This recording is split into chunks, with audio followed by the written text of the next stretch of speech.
Welcome back to another episode of Milwaukee Beer Review. We are back, and as always, I am Josh. And I'm Ross. And we didn't actually go anywhere in the timeline of videos being posted. They're still coming out every week. But in our own world, we went somewhere. About a month. It's been about a month since we've recorded. We've actually gotten together, so yeah. The wonders of YouTube, right? Exactly. And a whole bunch of recordings. So we are back with some more Wisconsin beer today.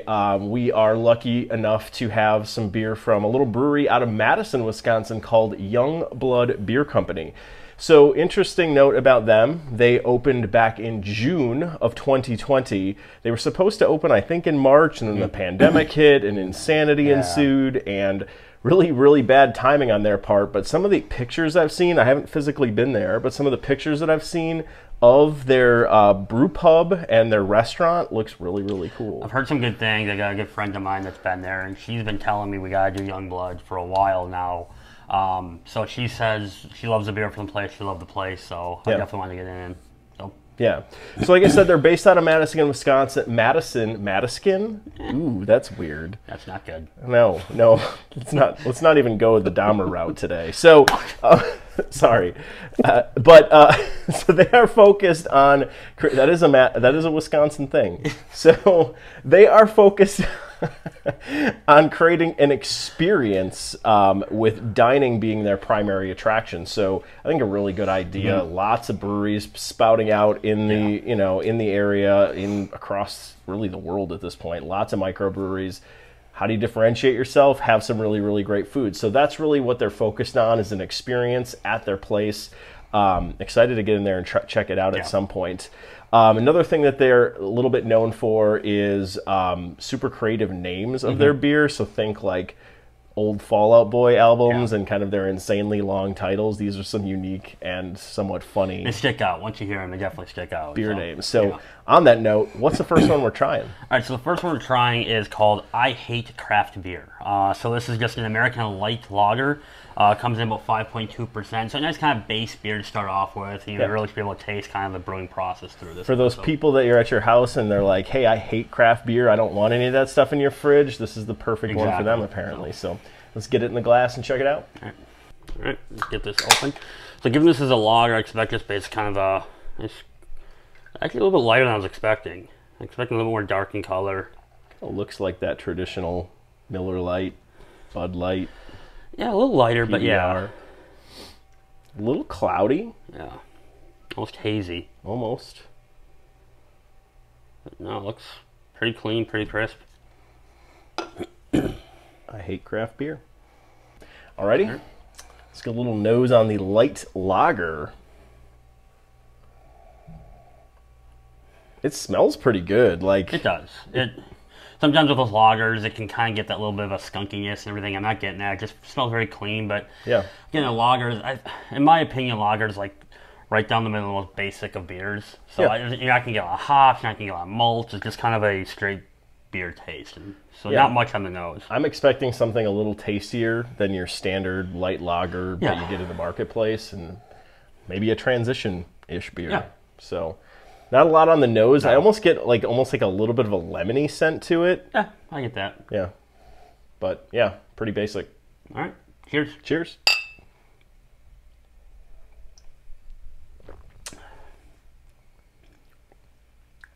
It's just good. It's good. It's a little sharper than I was expecting. It is. It does have some sharpness. It has a bit of a bite, but it's very good. I like lagers. I like just kind of having lagers, just kind of like if I'm relaxing for the day, I just want to hang out outside. I think lagers are the way to go, and this one's very good. Like on the front end of this, you get kind of those traditional light lager notes. Nothing really to write home about. A little bit of hop bitterness. Yeah, there's a bitterness, yeah. On the front, I don't know if I like the way it finishes as much as it starts. Like there's almost like a little bit of almost like a mustiness out the back end of it. And I don't know, that could be the style too. That's probably not anything to do with the brewing process on this or even the quality. I think that's just probably this style of beer.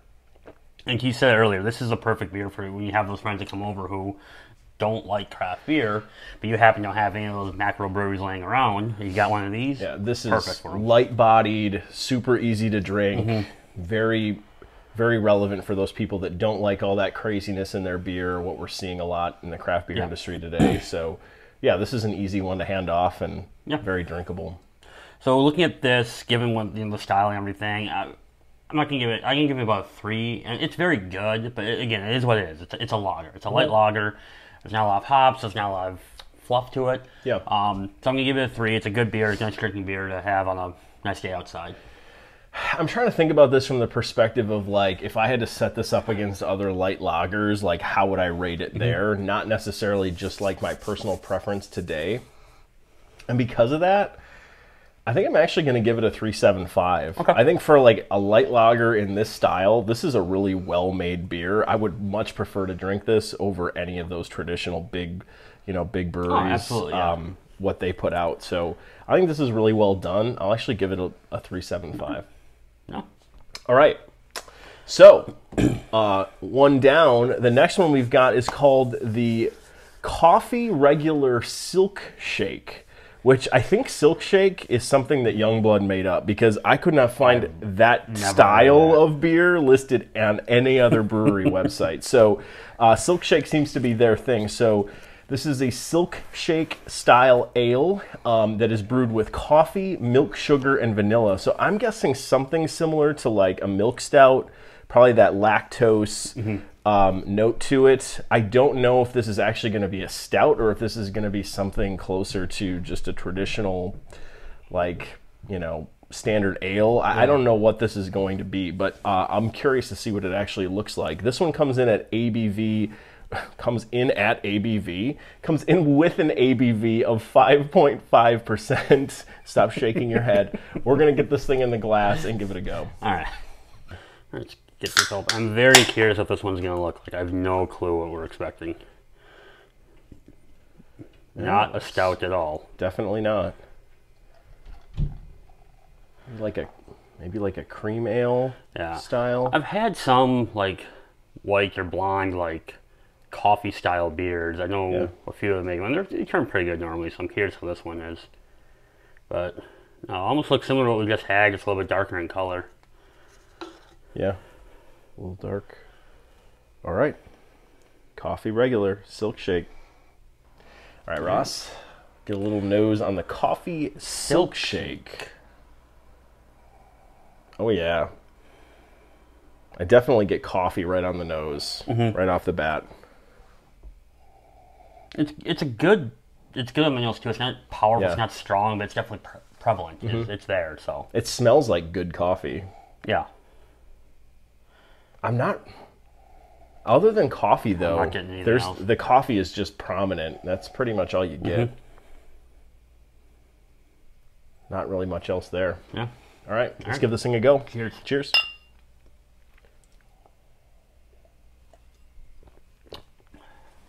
Ooh. Ooh. I really like that. I think the coffee's there, but it definitely tastes like it has a good, like, the vanilla adds like a cream to it and everything. It makes it very smooth and very drinkable. Not as heavy as you think. You read the description on this and you think this is going to be a very heavy beer, and it's not at all. It's pretty refreshing. It's that stout thought. Yeah. Which it is very much not. So I get, right on the front end of the beer, I get vanilla and kind of that vanilla sweetness before the coffee hits. The coffee hit is a little bit delayed. Like I get like vanilla sweetness, and then the coffee comes in like that, and a vanilla sweetness in the milk sugar, and then the coffee comes in and hits right behind it. Like it's slightly delayed, but that's really good. That's like, tasty. It's really tasty. I really like it, and that milk sugar adds a good sweetness throughout. You get the vanilla up front, and you get the coffee in the back, as you said, but that milk sugar is there throughout the whole way, and it adds a nice sweetness. Yeah, I really, really like that. And it's just solid all the way through. I think a lot closer to a cream ale than I agree. Anything we thought we were getting out of this can. I'd like to hear more from them. What is a Silkshake? Why are you calling it a Silkshake? And what, in your opinion, or why are you making it that? So. Yeah, I tried to find some stuff on the website, but Youngblood, if you're watching, feel free to shoot us a comment. Would love to hear your thoughts on the Silkshake style. But I really like this. I can appreciate the heck out of this. So if I'm putting this in on tap, sitting down having a beer, I can't compare this to anything else in the Silkshake category. But if I'm comparing this to other cream ales that I've had, I'm going to put this around a 4. I think this is really solid. And I like coffee in my beer, and this is done really, really well. So my expectation of this beer were kind of a roller coaster. You hear when I read the description, like, all right, here comes a stout, and we poured it like it's kind of stout. I kind of got my expectations back down. Once I tried it, though, I'm really enjoying this. I actually gave it 4 1/4. Wow. I think it's very tasty. I think it's a surprise beer when you get this and you read the description, because it hits all those, yet it's so surprised how well it tastes and how the taste kind of hit throughout the beer. So yeah, really, really well done. Good stuff. All right, so one more. Last one. Last one is called Do You Speak Math? Math, right? Math. Not meth? Not meth. Good. So this is a pastry sour, which again is kind of odd because you hear, I've heard pastry stouts, I've never heard of pastry sour, so I'm really curious how this one's going to taste. This one's mangoes blood. That's blood. Oh, it's blood. Okay. It's not blug. Oh, okay. Blood orange. Bloog. Blood orange and lactose, and it comes in with an ABV of 5.5%. So all the ABVs on these beers are right around the same, but this one definitely kind of probably the most unique flavor and everything. Again, that pastry sour. I have really no idea what to expect with this. So. Yeah, I'm interested. Let's get this thing in the glass. Crack this open. Boom. Explosion. A pastry explosion. Whoa. Okay, Ross. That thing was pretty hyper-carbonated coming out of the can. Let's get this.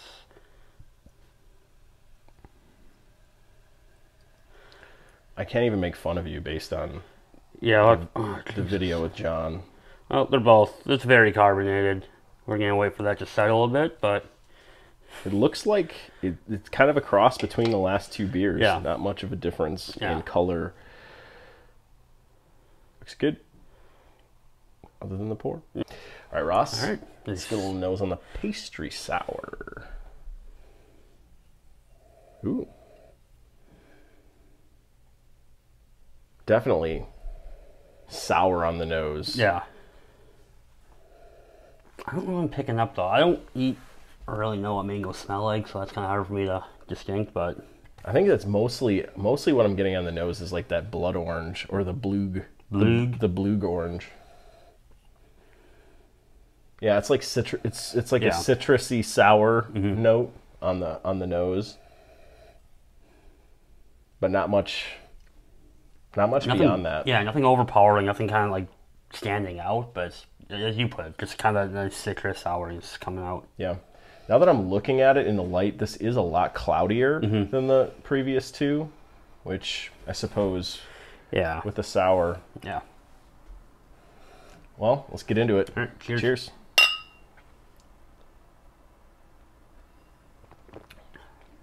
Whoa. Oh, man. Holy cow.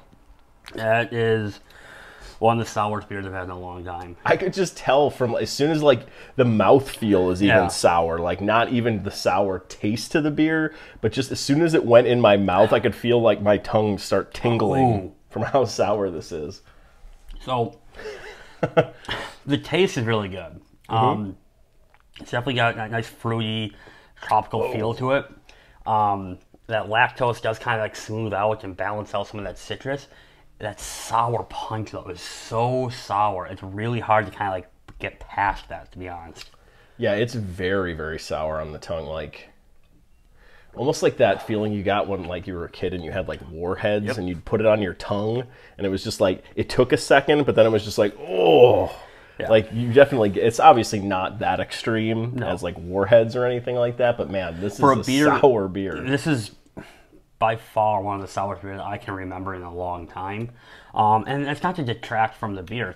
It's really tasty, but it's just, if you're drinking more kind of those like fruited sours and more of those like tamer sours have been coming up more and more lately, and then you go to this, you're getting me in for a surprise. Like Tiki Dave's? Yes. Right. Yeah.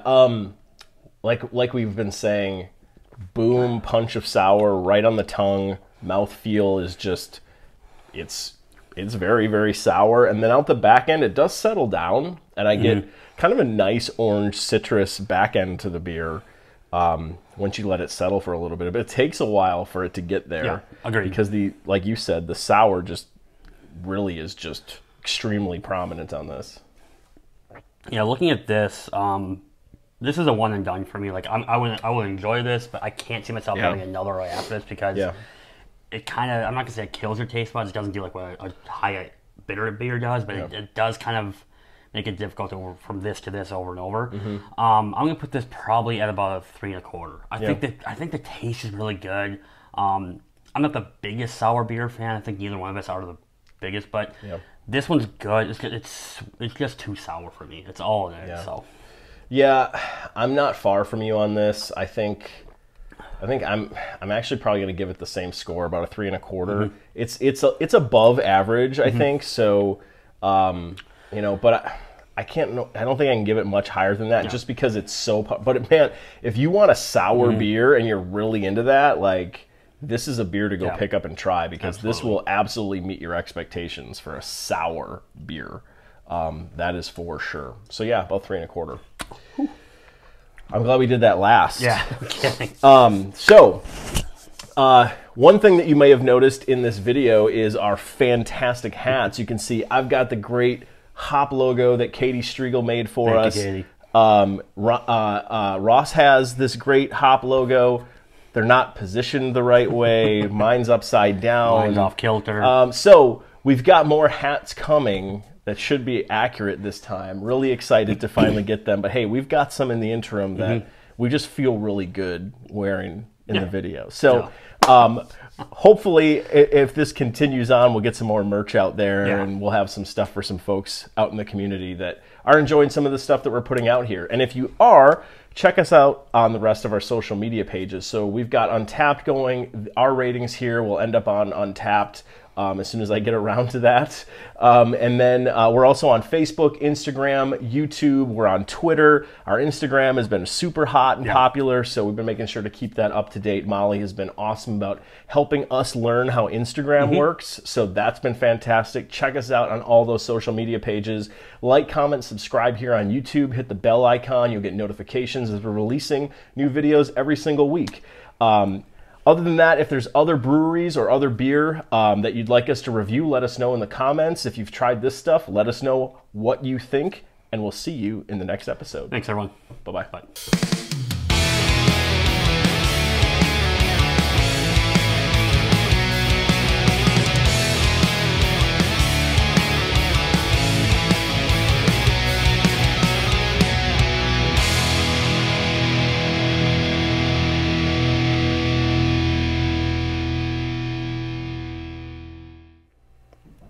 It's blood orange, not blug.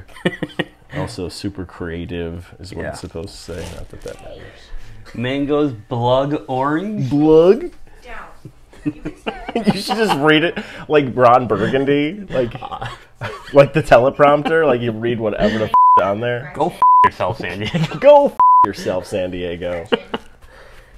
Lay down. Jesus.